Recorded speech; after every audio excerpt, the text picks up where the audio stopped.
Það ætla að halda áfram í föstudagsþættinum sem við tökum nú upp í Símstöðinni, nýjum veitingastað hérna í miðbæ Akureyrar við göngugötuna. En næst er komið að því að tala Ræflavík. Já, velkomin til ykkur. Þið eru standið fyrir verkinu Ræflavík, Norðurbandalagið. Já, takk. Hvernig er þetta búið að ganga? Þið voru frumsýna í gær, 5. dag. Og kannski bara byrjum á þér. Hvernig er þetta búið að ganga? Af því að leikstjórar ljúga yfirleitt einhverju? Bara nokkuð vel, sko. Já. Það var enda, eitthvað, við vorum bara að klára leikmyndina svona í seinustu vikunni. Það var ekki alveg allt svona orðið tilbúið, sko. Þannig að maður var svona smá stressaður. En, maður veit bara að þetta mun reddast. Já. Gerir það alltaf? Já, það nær alltaf að reddast. En hvers konar sýning er þetta? Og verk? Þetta er realistverk, raunsæisverk. Verk með kolsvörtum húmor og alvarlegu mynditón. Verk sem að fjallar ungt fólk sem býr á þessum stað sem við kjósum að kalla Ræflavík og er svona í leita sjálfum sér, leita svörum í von að komast burtu eða veit ekki hvar þau eiga að standa á næsta ári eða hvað framtíðin ber í skauti.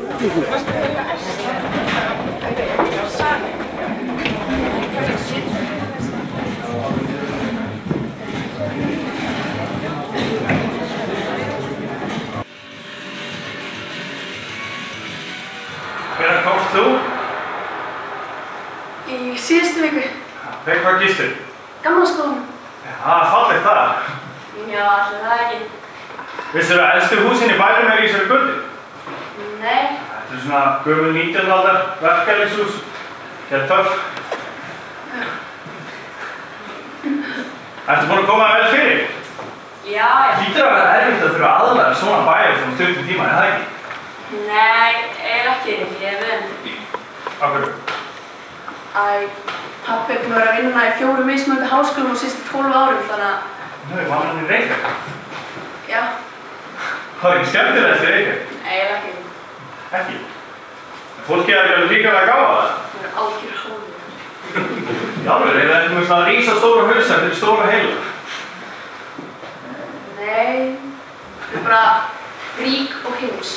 Byggt á verki sem heitir Punk Rock eftir Simon Stephens sem er svona breskt verðlaunaverk sem hefur verið sýnt út allan heim og aldrei á Íslandi og við tökum það, þýðum það og erum svo búin að í gegnum æfingarferlið og karaktergreininguna að gera þetta að okkar. Ég verð að viðurkenna þegar maður fer á sýninguna og skoðar leikskrána. Leikskrána er náttúrulega bara prentuð á verið 4 blað á bilaðan prentara sem er kannski svolítið í takt við leikfélagi. Þetta er ungt leikfélag sem er náttúrulega að koma sér áfram á ódýran hátt.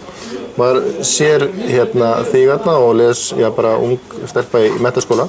Og ásóð sem ekki vona miklu, maður er að fara að sjá einhver unga krakka kannski vera bara að reyna að koma sér á framfæri og taka fyrstu skrifi. En svo er upplifunin allt öðruvísi. Þetta er einhvern veginn miklu þroskaðara leikur heldur en mátti vona á. Þannig að þú hlýtur að hafa farið í gegnum ansi mikinn pakka á þessum 3 vikum sem maður tók að undirbúa.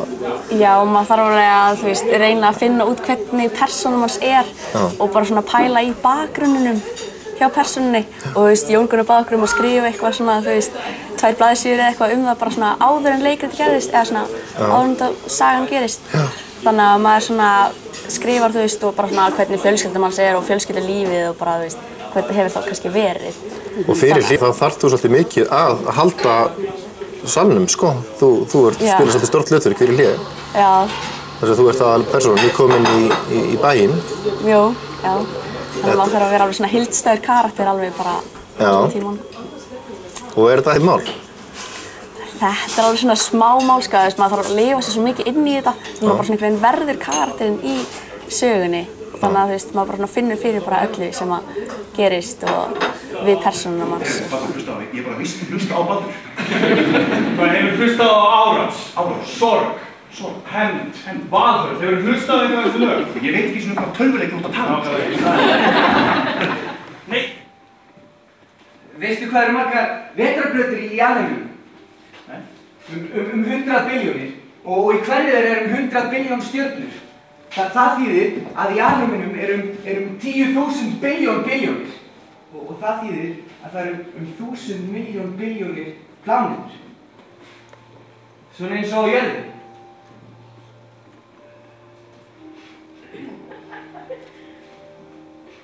Veistu hvað ég held, ha? Ég held hérna að þú ættir að verða hérna veðurfræðingur, ha? Hann er fucking góður veðurfræðingur, bara að gapa til ykkur skýr eitthvað, ha? Þú ert fucking snillingur, Óttir, ha? Ég setti upp Lýs og Lísu inn í svipuðu rými, inn í þessu rými og þá var brotinn fjórði veggurinn, þá var talað við áhorfendur sem er skemmtilegt að brjóta það á alla liðar og ég vildi fá að prófa þetta, þessa tilraun að gera leikhús niðri í gryfju í kjallara 100% realist þar sem að fjórði veggurinn er aldrei brotinn á 4 kanta. Ég hef aldrei séð það gert áður. Útskýrðu þetta aðeins nánar. Þá er það sem sagt að áhorfendur tala aldrei til, leikarar tala aldrei við áhorfendur. Já. Þau eru svona eins og við erum hérna að tala saman og áhorfendur eru hérna og við þurfum ekkert að hækka röddina okkar eða þau gera allt sem þau gera þegar þau eru bara inn í rými. Ef þau eru inn í rýminu þá klárar maður sér í rassinum og svona eins og maður gerir þegar enginn sér, eitthvað sem maður má ekki tala en eitthvað sem og það er bara, það er þetta að sjá fólk í rými. En þessi Reblavík, er það þín upplifun að smábæjar samfélögin séu svona? Þeir séu svona ómögulegir, svo virðist vera og vont fyrir unglinga að búa í smábæ og það er ekkert hægt að gera og það er vonleysi allt í kringum hann og eina sem maður getur gert er að vinna sig upp úr samfélaginu og komast til annað. Nei, mér tar það,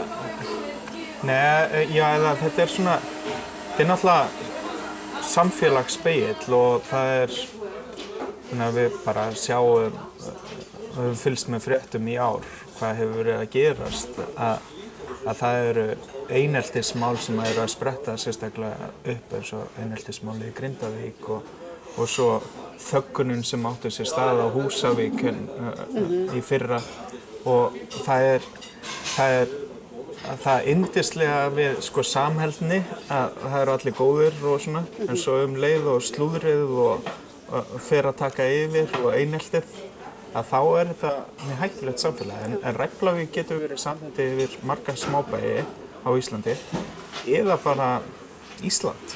Þetta fyrir mitt upplifun mín var mjög öðruvísi en ég oft lifað í leikhúsi þegar við erum svo nálægt fólkinu og eins og þú sagðir samt eru þið ekki að tala við okkur. Mann finnst maður vera að njósna oft og maður sé með svona kameru onni í kjallarann þar sem að krakkarnir vilja fá þeir í friði og vera með sínu vandamál.